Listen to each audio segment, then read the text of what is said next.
రాబందుల రాజ్యంలో రాకాసుల మూకల్లో హైదరాబాద్ లో అల్లరి మూకలు రౌడీ మూకలు ఆడపిల్లదికి చూడానంటే బుచ్చ పోసుకునే పరిస్థితి వస్తానని చెప్తా ఉన్నా. కండ్లు వీకేసే కార్యక్రమం చేస్తాం. ప్రీతి లాంటి తల్లి ఇంకోళ్ళు ఎవరు బలి కాకూడదు సార్. ఎలా ఎలా ఏడ బతకగలవమ్మా. మహిళలు ఎక్కడైతే పూజించబడతారో అక్కడ దేవతలు సంచరిస్తారు, ఆ సమాజం బాగుంటుందని అన్నారు. ఎమ్మెల్యే దుర్గం చిన్నయ్య వల్ల మాకు ప్రాణహాని ఉంది. మహిళల సంరక్షణ కోసం ఏ విధంగా చర్యలు తీసుకున్నామో, ఎంత కఠినంగా ప్రభుత్వం వ్యవహరించిందో ప్రజలందరికీ తెలుసు.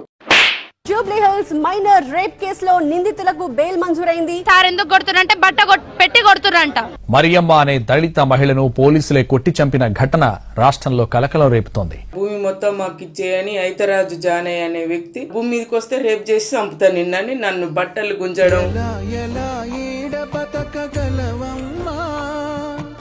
ఎగిరిపోవే ఆడికైన కోయిలమ్మ.